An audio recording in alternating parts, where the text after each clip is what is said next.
Further north in the state of Colorado, Mesa Verde National Park, which means the green table in Spanish, is a national park spanning a surface area of 211 square kilometers. Topping out at an altitude of 2,600 meters, the plateau is covered in forests and contains many canyons. Mesa Verde has the particularity of containing a huge number of ancestral Native American Anasazi dwellings, or pueblos, built between the 6th and 12th centuries. The 4,400 sites inventoried include villages built at the top of the mesa and troglodyte dwellings cut out from the cliff, built in stone and sometimes including over 100 rooms.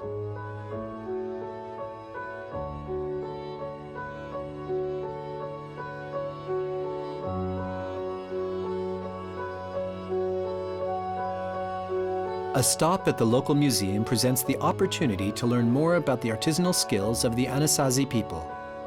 The museum displays a beautiful collection of pottery, jewels, tools, and wickerwork, but also scale models that allow the visitor to clearly envision the mode of life of this ancestral Native American tribe. The richness of the sites has allowed for a better comprehension of this ancestral people. Some 600 dwellings made of sandstone and earthen mortar were discovered in the cliffs of the Mesa Verde. The size of the dwellings ranges from small storage structures to great villages comprising 50 to 200 rooms. Uninhabited sites have also revealed cultivated terraces, irrigation dams, sanctuaries, and ceremonial elements.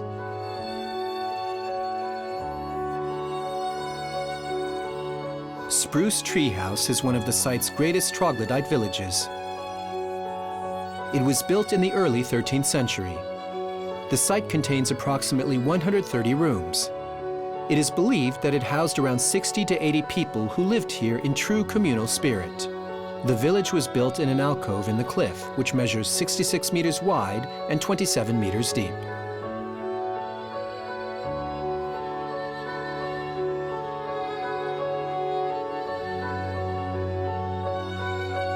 Among the constructions, there are round structures called kivas, which might have been ceremonial rooms.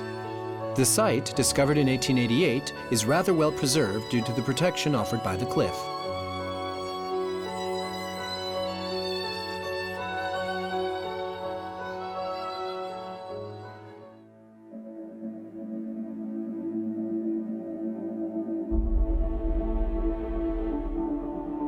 The site of Square Tower House became occupied in the middle of the 12th century. It contains around 49 rooms and 8 kivas. The particularity here lies in the tower, whose height reached 8.5 meters. The narrowness of the ledge is surely the reason why this construction was built vertically.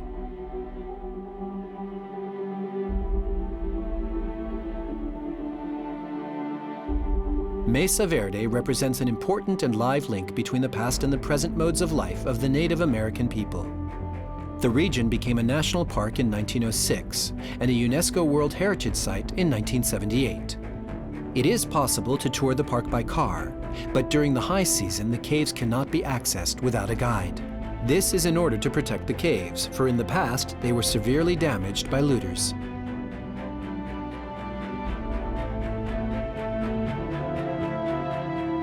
Among the canyons, the one that contains Cliff Palace is recognized as the most spectacular, especially due to its size.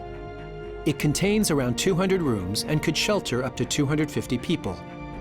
This impressive construction, in ruins today, was built around the 18th century at the heart of a huge sandstone alcove running 90 meters long, 18 meters high, and 27 meters deep.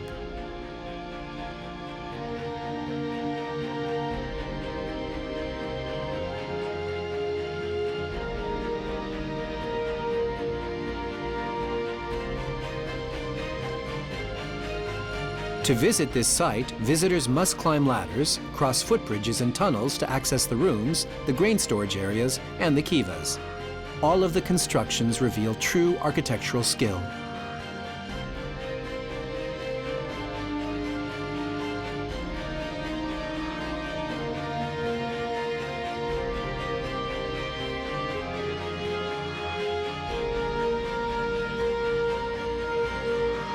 The site was abandoned in the 13th century, though we do not know why exactly.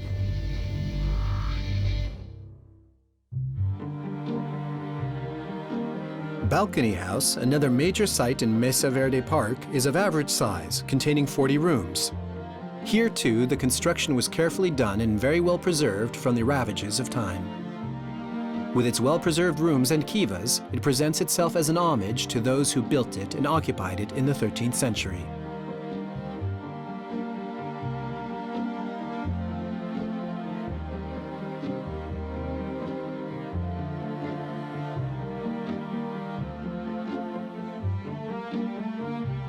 The site was accessed by ladders, which helped to preserve its integrity by making the site nearly inaccessible.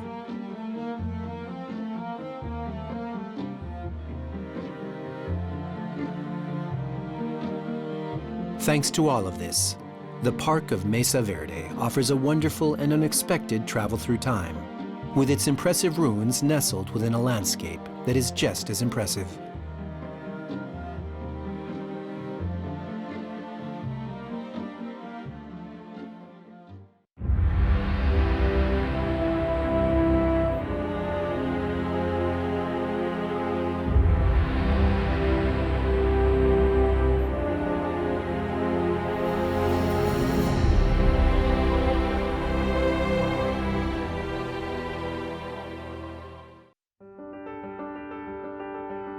Before being connected to the royal crown in 1434, the Amboise Chateau, which overlooks the Loire River with its unique silhouette, belonged to the powerful Amboise family for more than 4 centuries.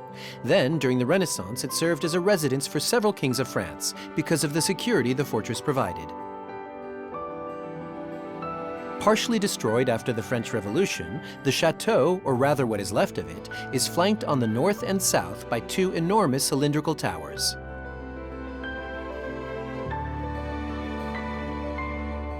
They contain 2 helical ramps with gentle slopes that allow horses and carriages to access the courtyard of the chateau, which is perched on a rocky outcrop overlooking the Loire River. The royal residence at the summit of the hill is one of the first examples of Italian inspiration on the banks of the Loire River. It reflects the gradual transition between Gothic and Renaissance architecture.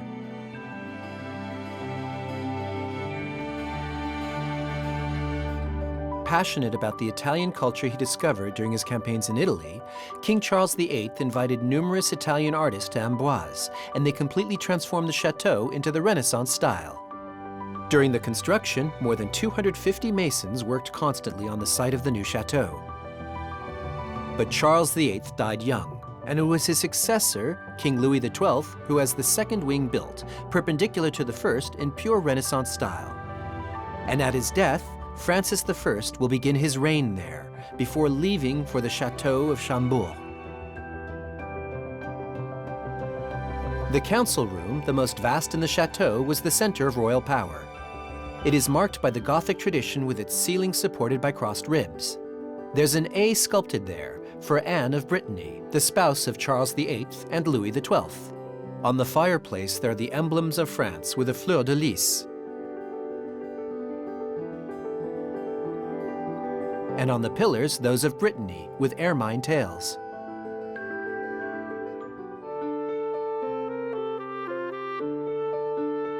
In the Renaissance wing of the chateau, the cupbearer's room was reserved for the king's dinner.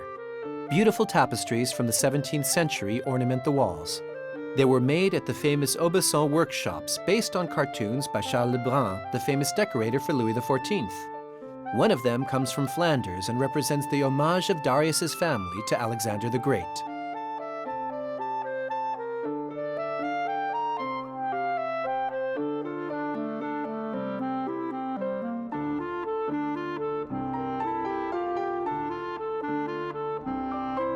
This room shows the numerous changes brought by the taste of the Renaissance, especially in the art of the table.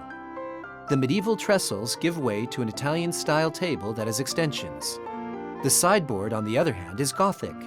It is the era when they begin to use the fork, in addition to the knife and spoon.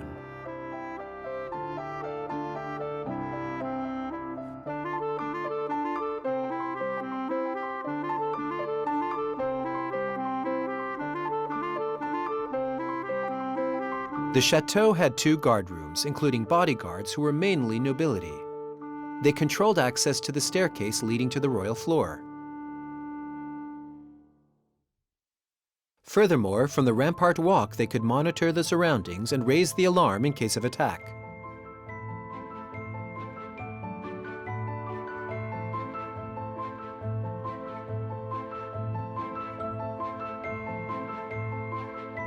The two very massive towers are located on the northern and western facades of the chateau, respectively. They provide access to the park on the terrace, which was a formal French garden at the time.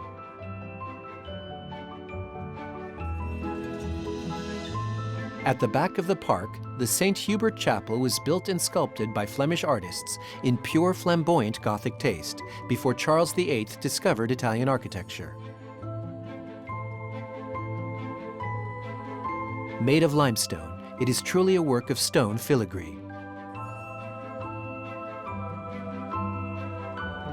The sculpture portrays the King and Anne of Brittany praying to the Virgin.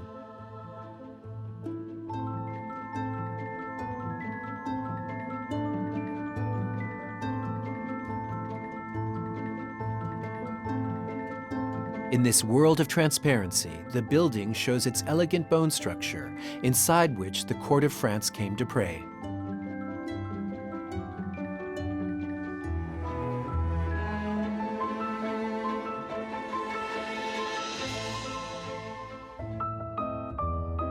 A stele is a reminder that Leonardo da Vinci is buried here after having spent the last 3 years of his life, from 1516 to 1518, in the city of Amboise on the invitation of King Francis I, who named him the first painter, engineer, and architect of the king. In the park, there's a statue in his honor.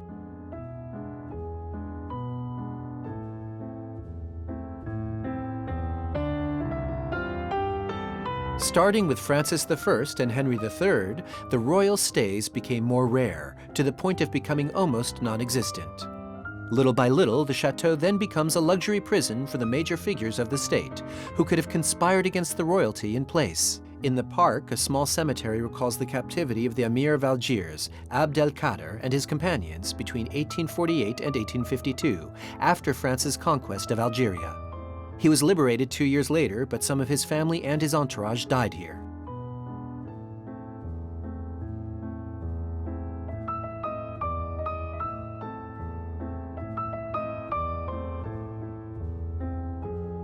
As you can see, the Amboise Chateau is a true history book, as well as an example that marks the beginning of the Renaissance, which dethroned Gothic art in France at the end of the 15th century.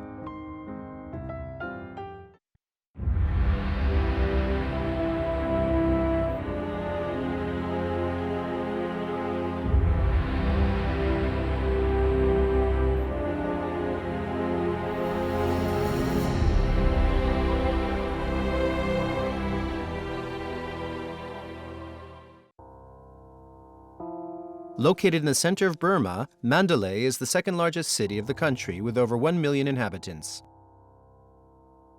It was the last royal capital between 1860 and 1885. At the time, it was nicknamed the City of Jewels for its renowned jade.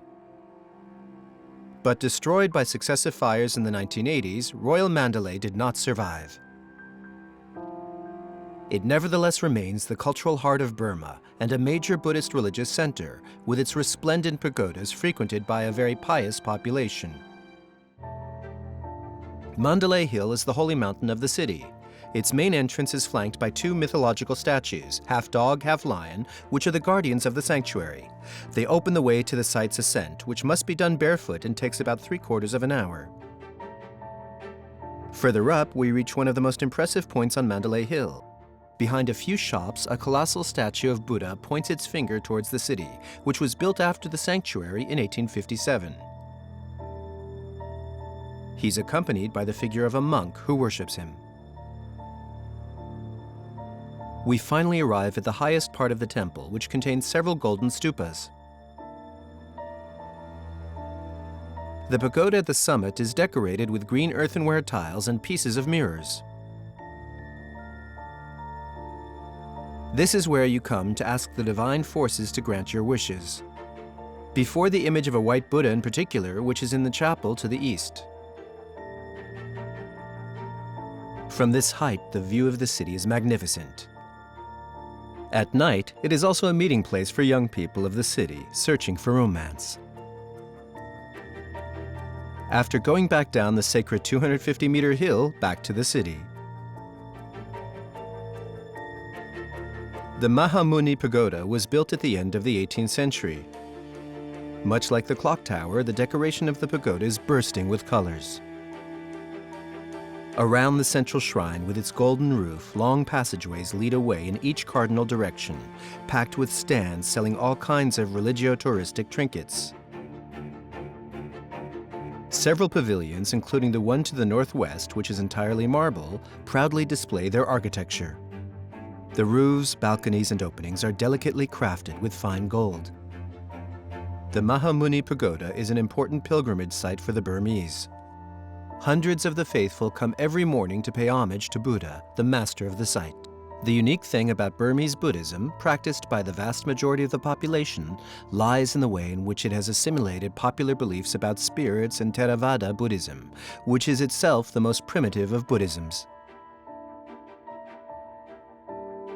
Around the central courtyard, there's a magnificent vaulted portal supported by 252 pillars that are gilded, carved, and decorated with frescoes. Many ceremonies take place there, notably the novitiation ceremony. Between the ages of 7 and 20, every young Burmese male must go for a sojourn in a monastery. This is a ceremony during which the ears of the novices' sisters are pierced and offerings are left in the pagoda. The original building of the pagoda burned twice, in 1879 and 1884. It was entirely rebuilt in 1896. The rich Mahamuni Pagoda shelters one of the most honored representations of Buddha in the country.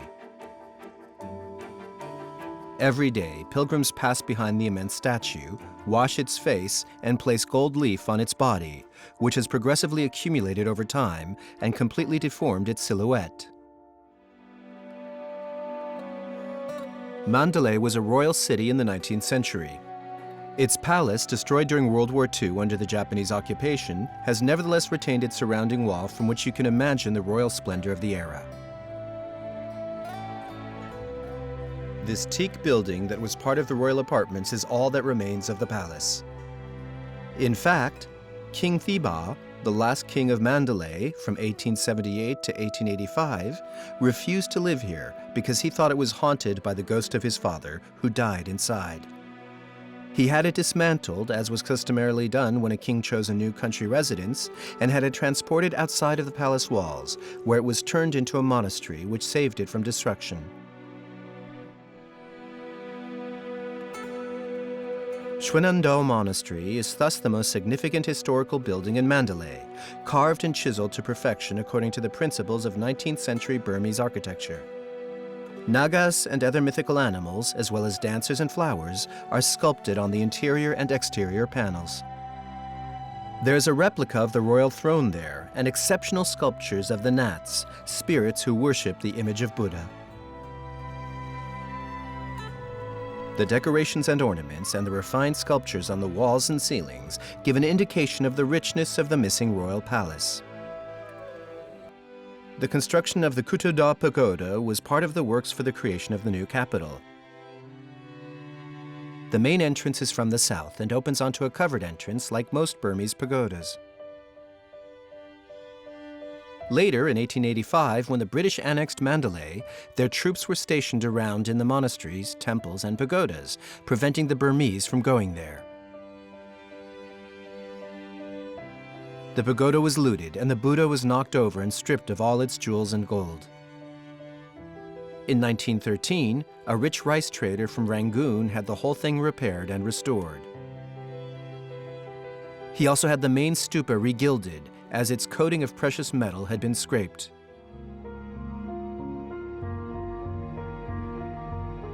The Kutuda Pagoda, literally the Pagoda of Royal Merit, has the unique feature of possessing a collection of 729 small stupas, each of which shelters a marble stele. These stupas also shelter the largest book in the world by size. It is the Tipitaka, which retranscribes the word of Buddha. It was King Mindon Min himself, wishing to create a work of great merit, who decided to have the entire Tipitaka engraved for posterity.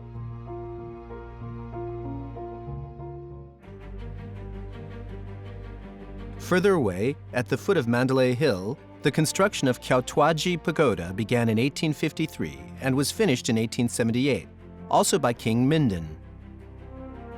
It is also a replica of the temple in Bagan.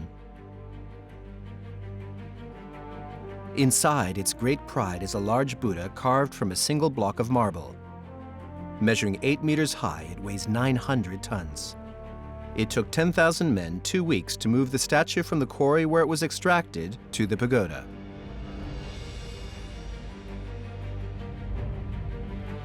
Around it, there are the statues of disciples. Each side of the courtyard is bordered by 20 sanctuaries, each of which contains an arhat. An arhat being someone who is venerable in Sanskrit.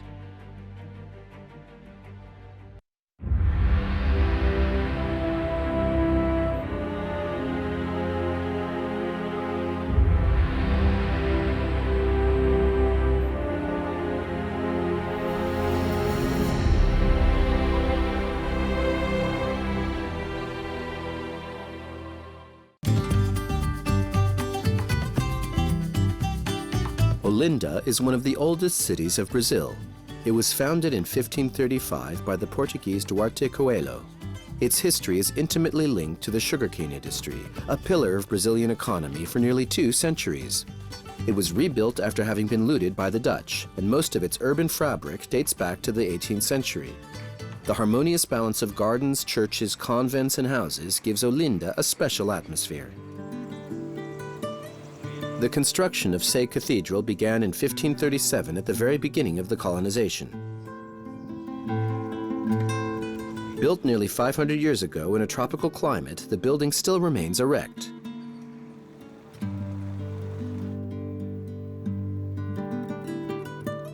Like its exterior facade, the interior is rather simple and austere, but it contains a magnificent main altar and annex chapels.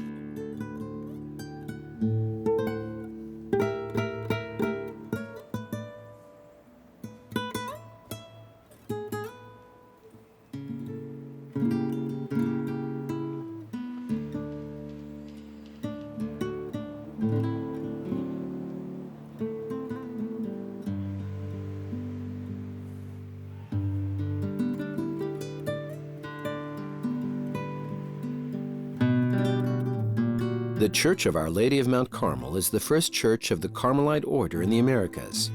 The first stone was laid in 1581. Its big bell was melted in 1630 by the Dutch troops, who transformed it into cannons.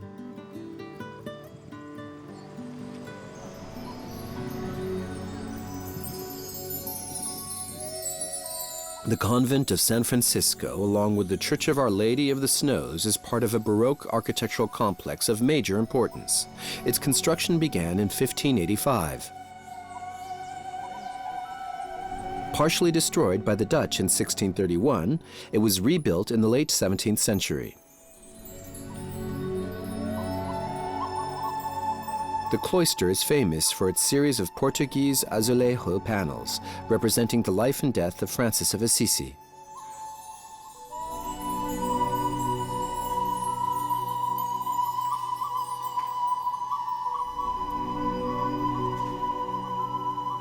A small chapel contains the tomb of Captain Francisco Dorrego Barros, who drove out the Dutch. The small altar displays great workmanship in Baroque style.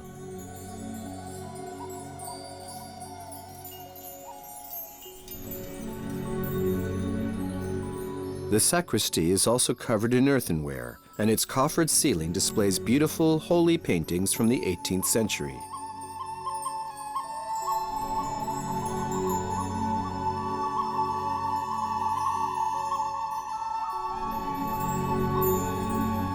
In the church, the azulejos retrace the life of Mary, Mother of Christ.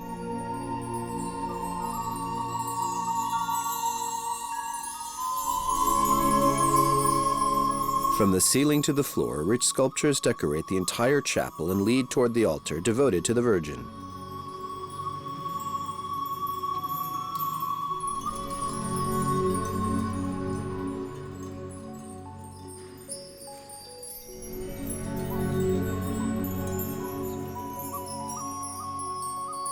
The lateral chapel is not lacking either, with magnificent woodwork decorated with paintings and finely worked sculptures.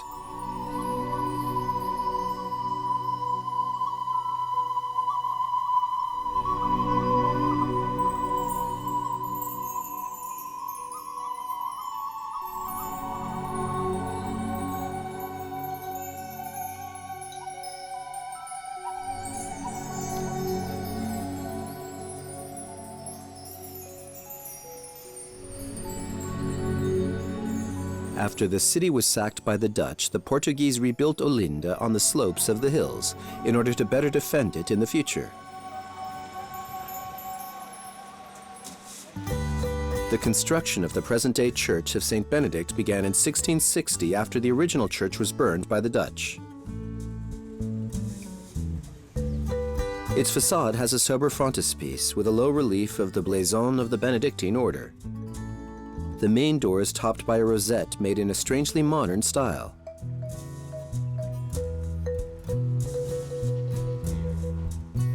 Considered as the most richly decorated church of Olinda, the interior of St. Benedict's Church is entirely Baroque. And each Sunday it is filled by the city's faithful who appreciate its atmosphere.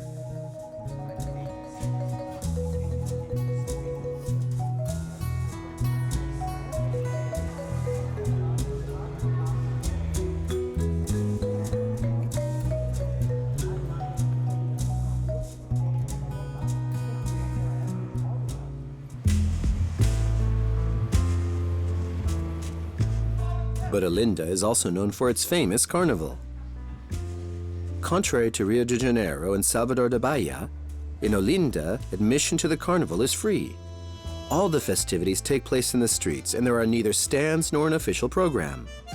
Hundreds of musical groups, both big and small, parade in anarchical fashion and in the greatest cacophony. It's a true street festival, and it's very popular. After many historical setbacks, the city of Olinda has made its way through the ages with nary a blemish. And its historical center, one of the best preserved in the colonial cities of Brazil, has been registered a World Heritage Site by UNESCO.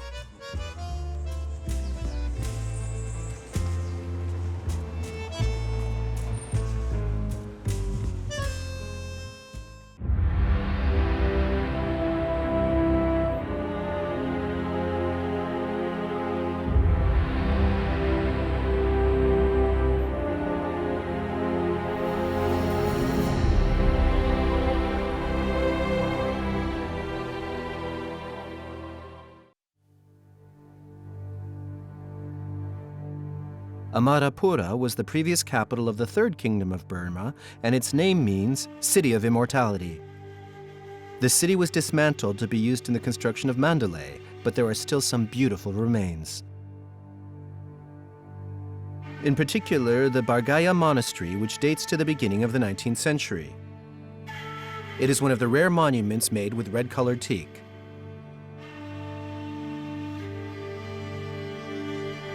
In his youth, King Mindon studied there before transferring the capital to Mandalay.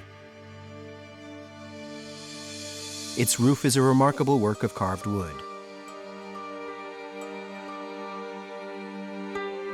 Even though this monastery is one of the most active in the country, don't count on seeing anyone in the afternoon.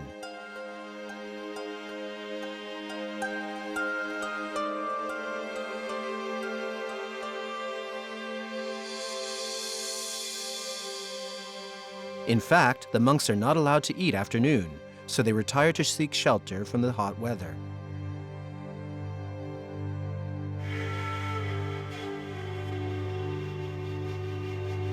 The entire monastery is built on 267 stilts, which protects it from flooding during the rainy season.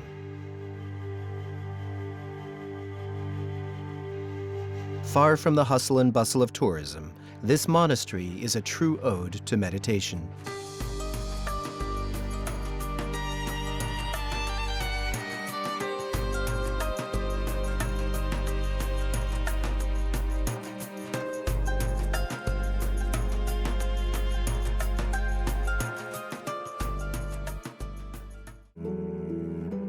Conversely, the Mahagandhayan is a large modern monastic complex housing over 1,000 novices and monks. This is a famous monastery in Burma. It is very well known and very popular with tourists because you can go there to see the ritual procession of monks who come to receive their last meal of the day around 11 a.m. The institution, founded in 1914, is a boarding school that supports the education of disadvantaged children.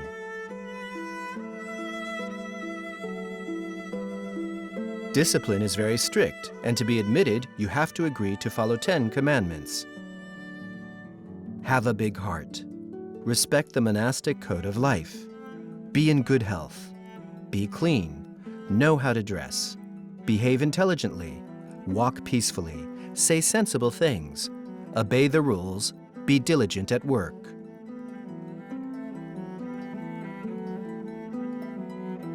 Breakfast is at 5 a.m., and the only meal is then held at the end of the morning.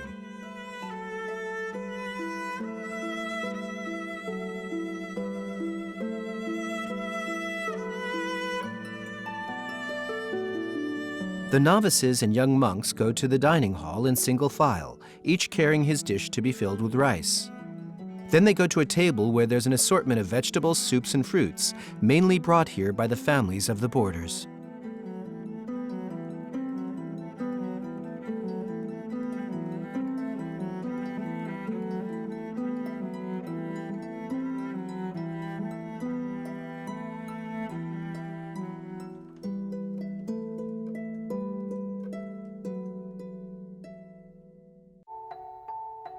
But the most famous monument of Amarapura is perhaps not religious. It's the Ubain Bridge.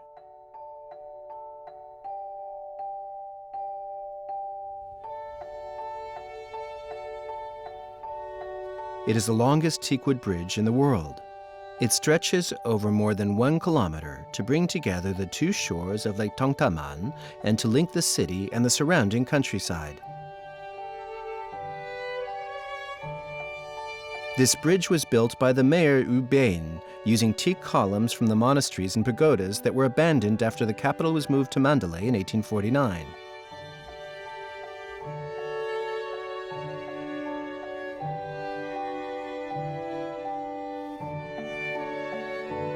Because the Anglo-Burmese War had exhausted the national treasury at the time, King Mindon ordered that the materials from the old structures of the deserted capital should be recycled.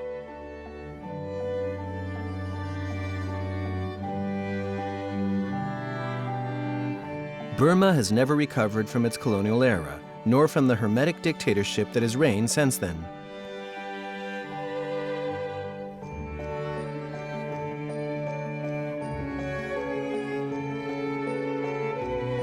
The country is not very industrialized and its population is mostly rural, 70%.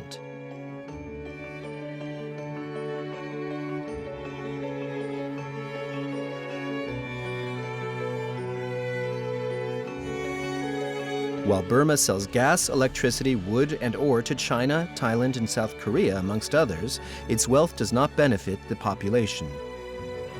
The military junta in power uses forced labor to fulfill these foreign investments, and the country is considered one of the most corrupt in the world, if not the most, according to international indexes.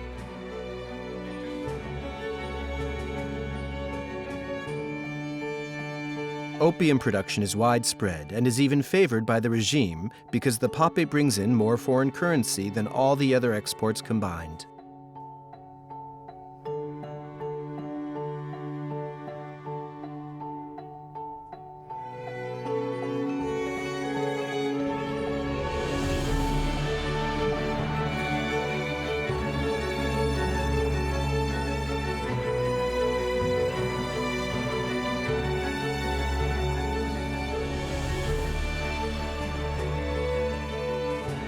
The country has 2 major climate zones.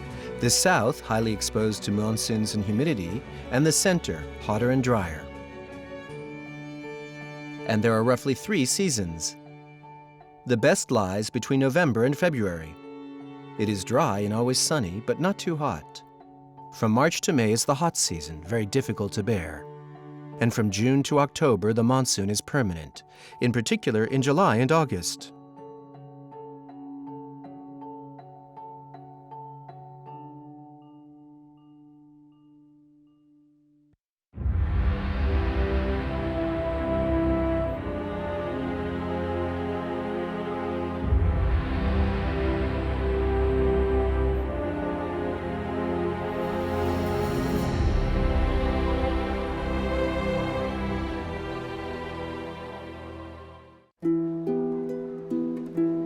The historic centre contains important Romanesque, Gothic, Moorish, Renaissance and Baroque monuments that are a testament to the cultural and religious influence of the city in Renaissance Spain.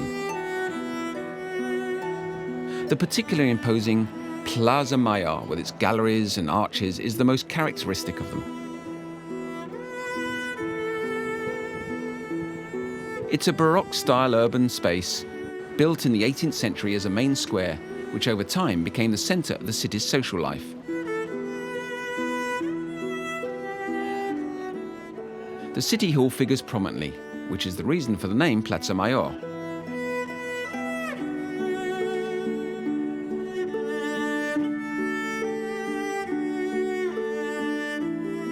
Its busy decorations include coats of arms, escutcheons, richly detailed balconies and statues that are all around its perimeter. From an aesthetic point of view, this square is a clear improvement on its model, the main square of Madrid, on which it was based. Not only in the materials used, but also in its proportions, which are much more harmonious, and the fact that it is completely enclosed. From the 19th century on, it underwent various changes until the middle of the 20th century, when it was stripped of its original gardens.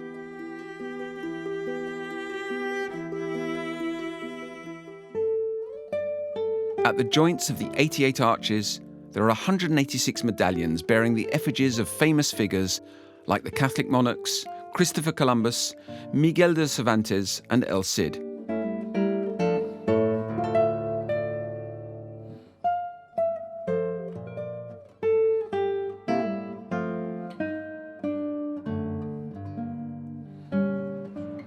The square is the centre of the city's life, especially during the cultural festivals and religious celebrations that take place there regularly. And it's the meeting place for students who come together to express their joy after their exams.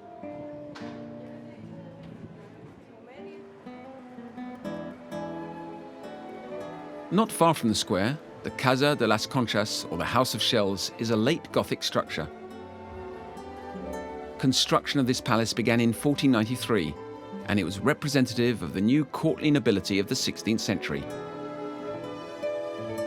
The structure was built by the Maldonado family, one of whose members was the rector of the university, as well as a member of the Council of Castile. The facade is decorated with around 350 shells, which are distinctive of the Order of Santiago, to which the family belonged. The austerity of the architecture is nicely underlined by the alignment of the windows that are typical of the Gothic style. The escutcheon with the fleur-de-lis is the emblem of the Maldonado family. This privilege was given to the family by the King of France.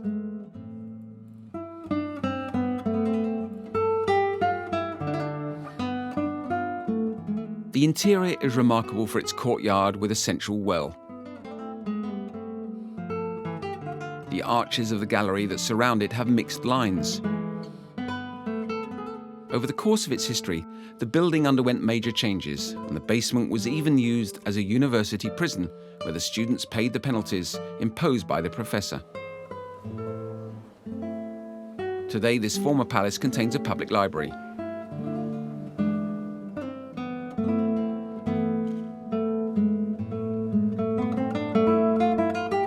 From the courtyard, you can see the upper part of the Baroque-style Clarecia church. The construction of this historic edifice began in the early 17th century for the Jesuits by order of Queen Margaret of Austria, the spouse of Philip III.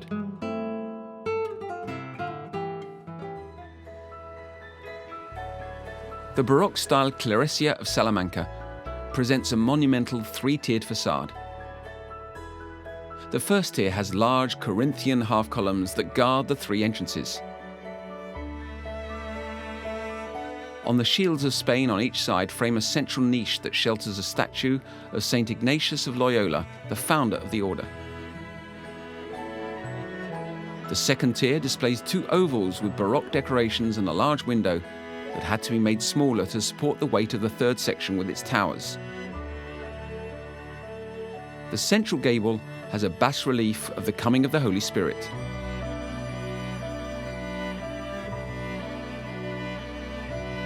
This monument contained a public section with the church and the schools where the Jesuits gave courses, and a private section where priests lived.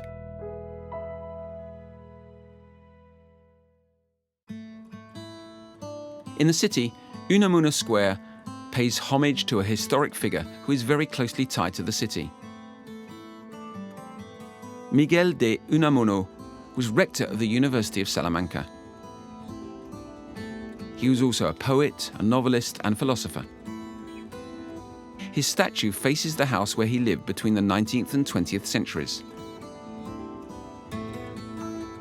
A pioneer of existentialism, he said that life was nothing but a struggle, and that true science teaches, above all, to doubt and to be ignorant.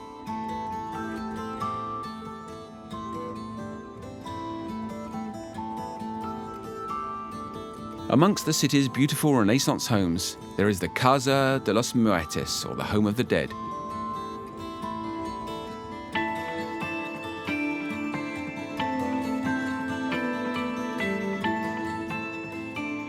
Its facade, sculpted with cut stone, displays a Plateresque ornamentation.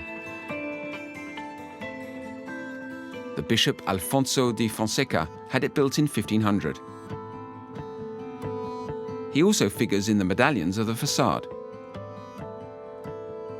The name of this dwelling comes from the fact that in 1835, a woman was found in the house's well, and because of this it remained unoccupied for a long time.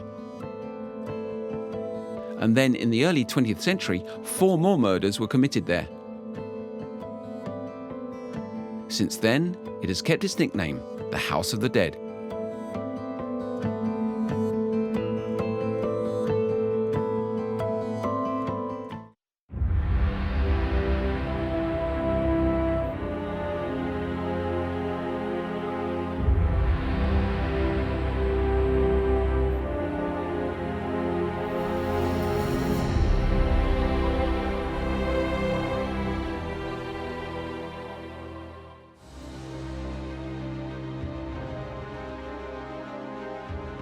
Greece is not confined to Athens, its capital.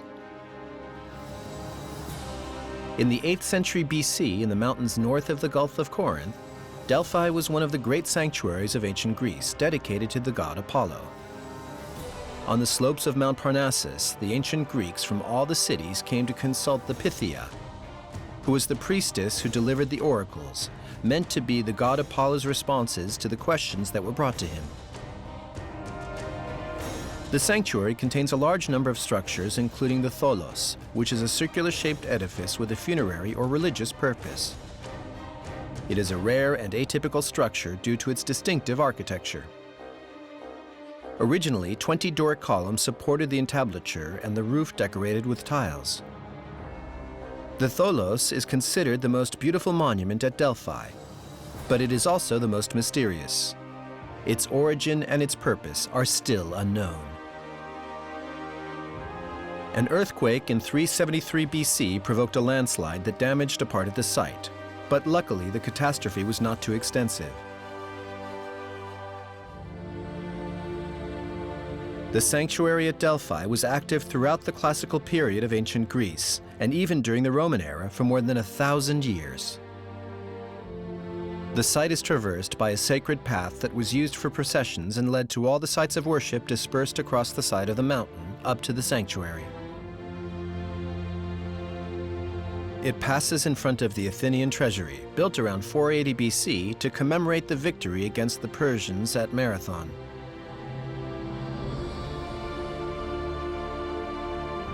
Here, the Sicyonian treasury contains statues and votive elements, much like the site that had several thousand of them according to testimonies from the era. Here's a navel of the world. It was the symbol of the unity of the Greek world. And here, the Boeotian treasury. Former rivals of the Athenians, they became their most valued allies in the war against the Spartans in the 4th century BC. For the Athenians, the Boeotians had a reputation for being uncultivated, dim-witted, and unsophisticated. Even now, the adjective Boeotian means an uncultured person. Sanctuaries were architectural complexes outside of the cities and their politics, which means that they were frequented not only by the ancient Greeks, but also by the nearby, sometimes barbarian people who worshipped the same gods.